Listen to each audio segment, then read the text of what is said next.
Second video on this topic of demand. So उसमें हम आज करेंगे चेंजेस इन डिमांड और शिफ्ट ऑफ डिमांड कर्व।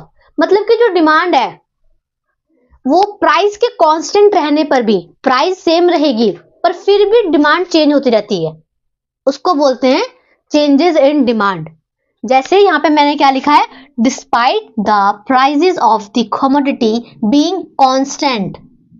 मतलब कि जो कमोडिटी की प्राइस थी 10 रुपए, 20 रुपए, 100 रुपए, 1000 रुपए, वो उतनी ही है अभी भी, लेकिन उसकी डिमांड क्या हो रही है, कम हो रही है और ज्यादा हो रही है। किसी केस में बढ़ जा रही है डिमांड, किसी केस में घट जा रही है। तो उसके रीजंस क्या होते हैं, कहता है that due two factors other then, मतलब किस वजह से होता है, क्या रीजन है उसका होने का, किस लिए मतलब डिमांड घटती है और बढ़ती है प्राइस के सेम रहने पर भी।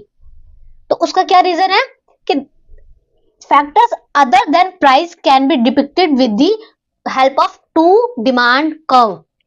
इसमें हमने दो डिमांड कर्व करने हैं। एक डिमांड कर्व है इंक्रीज इन डिमांड और सेकंड है डिक्रीज इन डिमांड। मींस कि जब इंक्रीज इन डिमांड में वो क्या कह रहा है, यहां पे देखो अपनी बुक्स में, despite the prices of commodity being constant. Constant means कि सेम रह रहा है प्राइस हमारा। यहाँ पे देखो, यहाँ पे भी 5 प्राइजेस है और यहाँ पे भी 5 है, पर डिमांड क्या हुई, यहाँ पे क्या हो गई, यहाँ पे थी 4 और यहाँ पे क्या हो गई 8। मींस कि इंक्रीजमेंट हुई है, राइट। कैसे, यहाँ पे देखो हमने 5 प्राइस लिया था और पहले क्या थी कमोडिटी की डिमांड 4, अब उसको शिफ्ट होके वो क्या हो गया 8। तो ये हमने डिमांड का वैसे बनाना है सिंपल, जो नॉर्मल प्राइस बिल्कुल सेम रहेगा 5 का 5, राइट। और उसमें फिर हमने क्या किया, 4 था डिमांड, उसको देखा मैंने कि अच्छा किसी रीजन की वजह से। अब रीजन जो इसमें लिखा है मैंने कि अदर देन अदर फैक्टर्स, जो फैक्टर्स होते हैं, चाहे वो किसी की इनकम हो गई, किसी का मतलब सेविंग हो गया, किसी ने क्या किया इस महीने में सेव करके रखती हूँ, अगले महीने उस चीज के लिए खरीदूंगी। तो ये सारे क्या चीज थे इसके फैक्टर्स। अदर देन फैक्टर्स मतलब प्राइस से अलग फैक्टर्स। एक होता है ना कि प्राइस डिपिक्ट करती है कि डिमांड क्या होगी, पर उसके अदर फैक्टर्स भी होते हैं कि उस पर क्या डिपिक्ट पड़ेगा कि डिमांड कम होगी कि ज्यादा होगी। फिर मैं अगले महीने मतलब दूसरे महीने क्या हुआ कि किसी की सैलरी बढ़ गई, प्राइस उतना था, उसने डिमांड खरीद लिया, है ना। तो ये सारे क्या होते हैं उसके अलग अलग रीजंस। और इसमें क्या गिवन है, बस वही कि फिगर में दिया हुआ, it has been clear from the table 6 and the figure 8 that despite the price of the commodity x being constant at the rupees of 5, the unit quantity purchase of x commodity rises from 4 units to 8 units. तो जो ये हमारा demand D पहले था वो अब demand shift होकर D1 हो गया, ठीक है। तो ये कर्व हमने बनाना है एग्जाम में जब आएगा, कि जब उन्होंने बोलना है कि डिमांड चेंजेस इन डिमांड दिखाओ या फिर शिफ्ट ऑफ डिमांड कर्व दिखाओ। शिफ्ट का मतलब कि पहले डिमांड कर्व, ये जो डिमांड कर्व हमारी यहाँ बन रही थी, ठीक है, अब कहाँ चली गई शिफ्ट होके, ये आगे चली गई है। तो इसका मतलब क्या हो गया, यहाँ पे शिफ्ट हो गया, शिफ्ट होके क्या हो गया, ये इंक्रीज हो गया, राइट, क्लियर। अब उसके उल्टा ऑपोजिट उसके क्या कर रहा है, डिक्रीज इन डिमांड। मींस कि प्राइस फिर भी उतना ही है, डिमांड कम हो गई। इसमें भी वही रीजन है कि अदर फैक्टर्स। अब किसी महीने क्या हुआ, किसी की सैलरी कम हो गई, डिमोशन भी होता है, या फिर एक्सपेंसेस ज्यादा बढ़ गई, खर्चा ज्यादा हो गया, तो उसकी वजह से वो चीज जो हर महीने खरीद रहा था वो नहीं खरीद पाया, राइट। तो उसकी वजह से क्या हुआ, पहले क्या था 4, अब क्या हो गई इसकी डिमांड 2।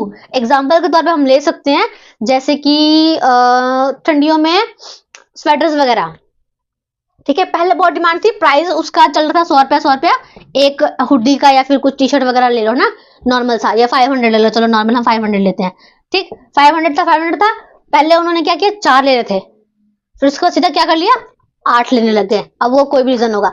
अब यहाँ पे भी 500 थी और यहाँ पे भी 500 थी, पर देख रहे ना कि चलो अब ठंडी तो जाने वाली है, अब क्या फायदा खरीद कर, तो उन्होंने, वो भी रीजन है। फिर कई बार देखिए अब तो पुराना हो गया मॉडल, है ना, अब टेस्ट बदल गया मेरा, मतलब मुझे पसंद नहीं आ रहा, अब सबने ले लिया, मैं नहीं ले सकता, तो हाँ ट्रेंड खत्म हो गया। उसकी वजह से ये मतलब अलग अलग फैक्टर्स, अदर फैक्टर्स जो है, इनका प्राइस, इनकम, सैलरी, सेविंग्स, उसका प्रेफरेंस, उसका टेस्ट, ट्रेंड, है ना, सारा क्या हो गया, उसकी वजह से जो ये फैक्टर्स आते हैं उसकी रीजन से जो डिमांड कम होती है उसको बोलते हैं changes in demand and shift of demand curve. तो इसमें क्या होगा, प्राइस सेम था 5, पहले हमारा डिमांड था 4 पे, जैसे यहाँ पे था 4 पे, राइट। तो उससे जब प्राइस फिर भी उतना ही है, ये शिफ्ट कहाँ हो गया, D1 पे, यानी कि उल्टा चला गया। तो ये क्या आ गया हमारी डिक्रीज इन डिमांड। बुक में भी यही लिखा हुआ है कि despite the prices of the commodity being constant when less of a commodity is purchased due to other factors than prices। ये जरूर लिखना है कि मतलब प्राइसेस के अलावा जो अदर फैक्टर्स इफेक्ट करते हैं डिमांड में, उसको हम क्या बोलेंगे, it is known as decrease in demand. और एक्सप्लेनेशन हमने दी हुई है with the help of table and diagram, right. तो इसको दिमाग में रखना है।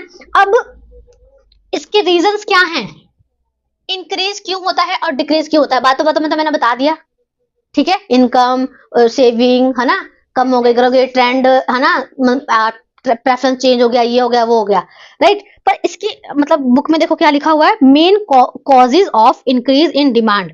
क्या कह रहा है, increase in the income of consumer. देखो मैंने पहले बोला, right, increase in the income of consumer. Second one is increase in the price of substitute goods. Yes, the substitute goods, मतलब इसमें क्या कह रहा है, ये सब्स्टिट्यूट गुड्स जो थे हमारे, फॉर एग्जाम्पल हम टी खरीद रहे थे, ठीक है, टी थी, मतलब मान लो 50 रुपीज एक पैक था, ठीक है। अब वो क्या हो गया, कॉफी आ गई, राइट, कॉफी आ गई। तो कॉफी पे क्या हुआ, ये इसकी ऑफर लगी कि 40 रुपीज की मिल रही है ना। तो मैंने क्या किया, इसका टी का तो 50 प्राइस है, हम डिमांड टी का बना रहे थे, राइट। तो उससे क्या हुआ कि डिमांड यहाँ से यहाँ चली गई, लोगों ने इसको प्रेफरेंस दिया कि हम कॉफी खरीदेंगे, ये हमने 50 का खरीदा है तो उसको छोड़ के हम 40 का ही वो खरीदा, 10 रुपए हमारे बच जाएंगे, राइट। तो क्या हुआ, इसकी वजह से इसका तो प्राइस कांस्टेंट था, पर इसमें क्या हो गई, इसके डिमांड में डिक्रीजमेंट आ गई। तो ये प्राइस की वजह से तो नहीं हुआ, अदर फैक्टर्स की वजह से हुआ, ठीक है। तो इसमें भी फर्स्ट फैक्टर क्या था, इनकम, सेकेंड फैक्टर क्या था, सब्स्टिट्यूट गुड्स, सब्स्टिट्यूट गुड्स, ये बहुत इंपॉर्टेंट है, दिमाग में रखना, ठीक है।